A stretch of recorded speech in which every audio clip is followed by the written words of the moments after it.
Muy bien, siguiendo entonces con el estudio de los mercados competitivos y cómo se ven afectados por distintas regulaciones, entonces vamos a ver en este caso a los impuestos. Y algunos de los conceptos que vamos a estar viendo en este video es, en primer lugar, que cuando introducimos un impuesto en un mercado van a surgir dos precios de interés. Por un lado va a estar el precio que paga el demandante y el precio que obtiene el proveedor. Ya no no va a ser un único precio, el precio de referencia, sino que el precio se va a desdoblar en dos. Entonces, estos dos precios van a diferir exactamente de acuerdo a la magnitud del impuesto. Vamos a estudiar acá dos tipos de impuestos. Por un lado, impuestos fijos que se cobran por unidad, de manera de que el precio que paga el consumidor es el precio que recibe el productor más ese monto de impuesto. Imagínense, por ejemplo, entonces que el gobierno decide cobrarle exactamente 10 pesos a cada paquete de cigarrillos que se vende. Entonces el precio que recibiría el productor sería PS, más los 10 pesos sería el precio que tiene que pagar el consumidor. Y de una manera muy similar, impuestos que se conocen como ad valorem o al valor, que se cobran como una tasa. Entonces acá pensamos que al precio que le va a quedar al productor se le va a agregar una cierta tasa. Aquí estamos denotando tau como una tasa. Entonces el consumidor va a tener que pagar es el precio más la tasa del impuesto. Entonces acá pueden pensar, por ejemplo, un impuesto como el típico impuesto del valor agregado. Entonces esto sería una tasa, por ejemplo, del 10%, del 21%, de acuerdo al tipo de bien. Y entonces el precio que recibiría el productor habría que añadirle el 21% para ver el precio que va a pagar el consumidor, o la tasa que sea en el país que uno esté mirando. Una primera pregunta que nos vamos a hacer es ¿qué sucederá en equilibrio? Y la condición que se tiene que cumplir es que básicamente la demanda se iguale a la oferta, pero básicamente la demanda va a tomar como referencia el precio que va a pagar el consumidor y la oferta el precio que va a recibir el productor. Esa sería nuestra condición de equilibrio y nos vamos a estar preguntando en este video, en primer lugar, cómo va a afectar el impuesto al equilibrio del mercado, qué es lo que esperamos observar en términos de precios y cantidades, y por otro lado nos vamos a preguntar cómo afecta la introducción del impuesto al bienestar agregado del mercado. Siempre aquí siguiendo esta idea de que estamos analizando un mercado, digamos, aislado del resto de la economía, ¿no? Entonces esto se llama análisis de equilibrio parcial. Entonces veamos ahora cómo afecta el impuesto a nuestro mercado. Muy bien, entonces aquí ya tenemos todo listo para pensar nuestra primer pregunta de dónde se encuentra, digamos, o cómo es el equilibrio en una situación en donde hay un impuesto fijo, digamos, por unidad, como tenemos representado aquí, y esta dijimos que es, digamos, la ecuación que determina el equilibrio en este mercado. Entonces, hagamos una representación gráfica de eso. Entonces, vamos a partir, digamos, de una situación como la que planteamos en el video anterior, en donde tenemos el equilibrio, digamos, entre la oferta y la demanda. Entonces, vamos a ponerle esta función inversa de demanda, esto es precisamente P de Q, y esta es la función inversa de oferta, o si quieren pueden poner función de oferta, porque como ya sabemos, digamos, se leen, estas curvas se leen a la inversa, o sea, al derecho o al revés, digamos, lo podemos leer en cualquiera de las dos direcciones como lo vimos en el video anterior. Entonces, en una situación de equilibrio, digamos, sin impuestos, habíamos llegado a la conclusión de que el equilibrio, digamos, estaba por acá. Esto era, por ejemplo, un precio estrella y esto era la cantidad que se iba a demandar. Bueno, vamos a buscar dónde estaría el equilibrio con el impuesto. Entonces, para hacer el ejemplo concreto, entonces pensemos, por ejemplo, entonces estamos en una situación en donde el gobierno quiere fijar un impuesto a las ventas de bebidas alcohólicas. Entonces va a introducir un impuesto de, no sé, digamos cualquier cosa, 5 pesos a cada litro de bebida alcohólica que se venda. Entonces, y estos 5 pesos lo podemos representar si quieren en este gráfico. Aquí tenemos el eje del precio, entonces Si quieren, pensemos que una escala de 5 pesos es una cantidad más o menos así. Entonces, de manera que cada una de las líneas que estoy haciendo representan 5 pesos, 5 pesos, 5 pesos, 5 pesos, 5 pesos y así.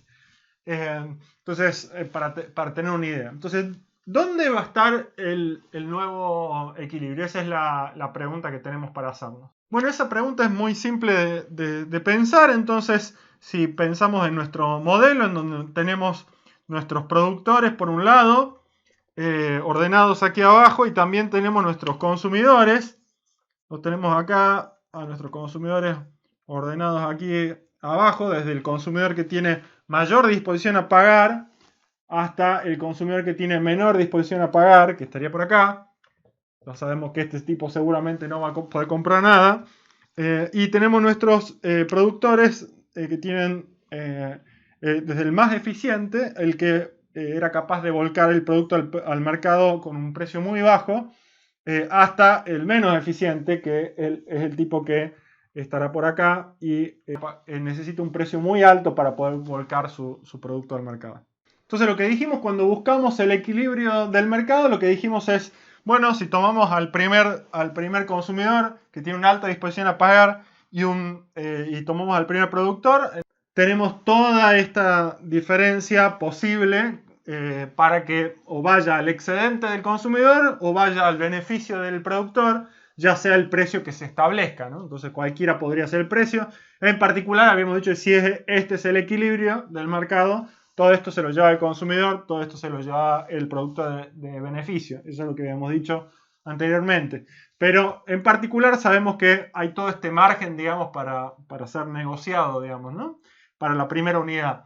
Ahora bien, si existe un impuesto, sabemos que hay 5 pesos que se lo va a tener que llevar el gobierno. Es decir, de toda esta diferencia, sabemos que algunos 5 pesos, que podrían ser esta distancia acá, o podría ser esta distancia acá, se la va a llevar el gobierno. Sabemos que parte de esto va a estar comprometida, digamos, por el impuesto. Alguien la tiene que pagar, ¿no? Así, si seguimos nuestro análisis para nuestro segundo par de consumidor y productor, sabemos también que hay un margen de negociación grande y este producto se va a llevar al mercado, y también sabemos que hay una cantidad, digamos, que se la va a terminar llevando el gobierno. Por acá, esta cantidad o esta cantidad, algo de este segmento se lo va a llevar el gobierno. De esos 5 pesos van a ir al gobierno. Pero analicemos ahora esta situación del equilibrio anterior. Entonces, acá teníamos también a un consumidor, teníamos un productor y teníamos un consumidor que estaban parados justamente en este punto. ¿Y qué es lo que pasa en este punto? Bueno, en este punto, fíjense que ahora era exactamente el punto en donde la disposición a pagar exactamente se igualaba con lo que el productor necesitaba para que este producto se lleve al mercado. Entonces, con lo cual, digamos, no hay 5 pesos disponibles extra para que se lleve el gobierno, digamos. Con lo cual, esta transacción no se va a poder llevar adelante en el mercado, digamos. Si estos tipos tienen que tributar impuestos, no va a ser posible que esta transacción se lleve, porque falta pagarle al gobierno. Entonces, ¿dónde va a estar el equilibrio del mercado? ¿Dónde está la situación a partir del cual, digamos, se logra cubrir el impuesto y eso posibilita que haya una transacción en el mercado? Bueno, exactamente en donde haya una diferencia entre la curva de demanda y la curva de oferta de 5 pesos, ¿no? O sea, lo vamos a graficar acá, ¿no? Lo pongamos acá. Si esta, de acuerdo a nuestra escala, digamos, esto eran más o menos los 5 pesos, entonces si este era el T igual a 5 pesos, entonces exactamente el equilibrio del mercado tiene que pasar acá, digamos. A partir de acá ya no hay más transacciones. Y fíjense que eso es exactamente lo que está diciendo nuestra definición de equilibrio, porque nuestra definición de equilibrio dice, va a haber un equilibrio para una cierta cantidad, que vendría a ser esta cantidad por acá, esta le vamos a llamar Q, le llamamos Q doble estrella al equilibrio acá, si quieren, le ponemos Q doble estrella para que esto quede claro. Q doble estrella, hay una cierta cantidad para la cual lo que va a pagar el consumidor es lo que recibe el productor más los 5 pesos, ¿no? Entonces exactamente es lo que va a recibir el productor más los 5 pesos equivalen a la disposición a pagar del productor. Entonces, básicamente estos dos puntos que están acá, digamos, y su correspondiente cantidad y sus correspondientes precios, digamos, van a constituir el equilibrio en este mercado. Entonces, ¿por qué dos precios? Y dos precios porque, digamos, básicamente acá hay, puede sonar raro, pero básicamente hay un precio que es el que paga el consumidor, que es el que estamos acostumbrados a mirar, o el que va a aparecer en la góndola, digamos, que sería este precio, el precio alto por acá, que le podemos llamar PD doble estrella para que identifique bien que es el precio que teníamos por ahí. Y también va a estar asociado este precio que tenemos por acá abajo, ¿no? PS doble estrella. Este PS doble estrella básicamente es el precio que se va a terminar llevando el productor, digamos, menos si una vez que ya hayamos descontado, digamos, el impuesto. Bueno, limpiemos un poco este gráfico para analizar la segunda pregunta de cómo afecta el bienestar. Ya tenemos todo listo entonces para analizar cómo afecta el impuesto al bienestar. Entonces limpié este gráfico un poco y vamos a analizar el efecto del bienestar utilizando las medidas que tenemos para analizar el bienestar en el mercado, el excedente del consumidor y el excedente del productor. Entonces, ¿cómo se vieron afectados en primer lugar los consumidores? Bueno, fíjense que los consumidores, si pensamos el continuo de consumidores que teníamos por acá, teníamos desde lo que valoran más, digamos, el bien, en este caso, la bebida, digamos, alcohólica, y el primer consumidor va a tener toda una disposición a pagar tan alta como lo que dice la curva de demanda, pero va a terminar pagando un precio como este, que es el precio de equilibrio en este caso, ¿no? Entonces, fíjense que ahora el nuevo excedente del consumidor no va a ser hasta el equilibrio viejo, sino hasta el nuevo precio que va a pagar. Ese sería todo el excedente del consumidor del primer individuo. El segundo individuo va a tener este excedente del consumidor desde su disposición a pagar hasta el precio que paga. Y así, si tenemos un continuo de consumidores, entonces el excedente del consumidor en este caso va a ser toda, digamos, la curva, el área por debajo de la curva de demanda hasta el precio que pagan los consumidores, que es este precio más alto por acá. Entonces ya podemos ver que los consumidores con respecto a la situación anterior, en donde el precio era menor, están peor. Veamos ahora la situación de los productores. Y los productores entonces ahora están recibiendo este precio por su producto, un precio menor.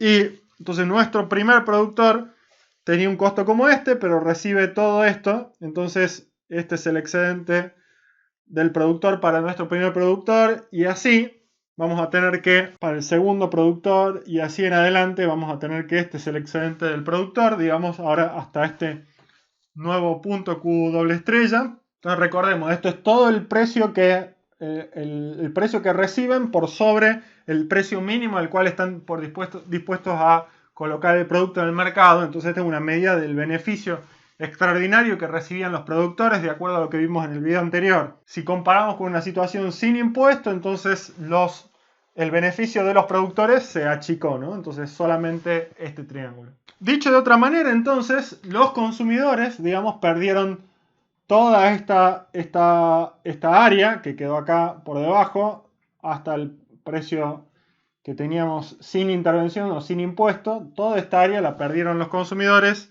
Y toda esta área fue una pérdida de excedente, la perdieron los productores, fue una pérdida de excedente de los productores. En esta situación podemos ver como cada uno de los dos perdió algo. Bueno, y si las dos partes perdieron algo, ¿dónde se fue? ¿Dónde se fue esto?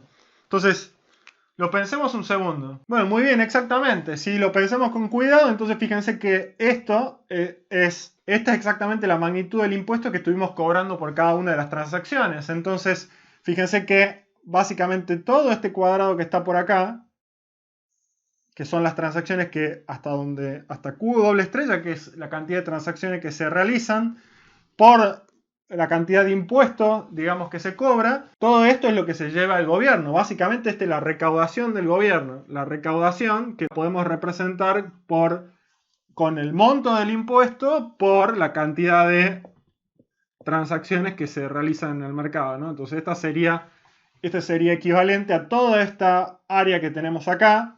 T por doble Q sería toda esta superficie que va a ser recaudación del gobierno. Pero fíjense que acá está sucediendo algo más, porque no, como ustedes pueden ver, no todo el bienestar que se pierde en el mercado se lo lleva el gobierno. Quedó este triángulo acá, que antes pertenecía a la eficiencia agregada del mercado, o era parte del excedente de los consumidores, o era parte del excedente de los productores, en el caso del triángulo de abajo, se concretaba, pero ahora esto no parece estar llevándose en el gobierno. ¿Qué es lo que pasó acá? ¿Qué es lo que explica esta pérdida de bienestar, digamos, de los consumidores y de los productores? Exacto, si estabas pensando eso, entonces exactamente esto se explica porque son transacciones que ya no se pueden realizar. O sea, básicamente antes teníamos el equilibrio en Q estrella, este era el equilibrio sin intervención de ningún impuesto, digamos, y ahora con el impuesto lo que vimos es que menos transacciones ocurren en el mercado. Pasamos desde acá, tenemos una menor cantidad de transacciones. ¿Y por qué era eso? Porque básicamente los consumidores y productores que estaban en este rango, dijimos, no pueden cubrir, digamos, con sus disposiciones a pagar y sus costos, no pueden cubrir la magnitud del impuesto, ¿no? Entonces, básicamente, todas estas son transacciones que se pierden, digamos, en el mercado y que ya no se pueden realizar con la presencia del impuesto. Por eso esto en la literatura se le suele llamar pérdida de bienestar, mejor, pérdida de bienestar. Lo dijimos, es una pérdida de bienestar agregado por el hecho de que hay menos transacciones, digamos, que están ocurriendo en el mercado a partir del impuesto. En conclusión, entonces, ¿cuáles son los efectos que esperamos observar de la introducción de un impuesto en un mercado tal como lo estamos modelando en esta situación? Bueno, entonces son varios. Por un lado, sabemos que el precio ahora ya no es un único precio, sino hay un precio, digamos, que el que paga el consumidor que es mayor, el precio que va a recibir el productor va a ser menor, y esa diferencia está por definición explicada por el monto del impuesto. También sabemos que a raíz de eso, el bienestar de los consumidores en términos agregados va a empeorar, digamos, porque ahora hay menos consumidores que están comprando y también están comprando a un precio más alto. Por otro lado, lo mismo pasa para los productores, menos productores que están vendiendo y están recibiendo un precio más bajo. Y también lo que sabemos es que parte de ese impuesto, digamos, se lo está llevando el gobierno en forma de recaudación, pero también hay una pérdida de eficiencia de transacciones que se hacían, que ahora ya no se van a hacer más, porque no pueden cubrir la diferencia que pide el gobierno en términos de impuestos.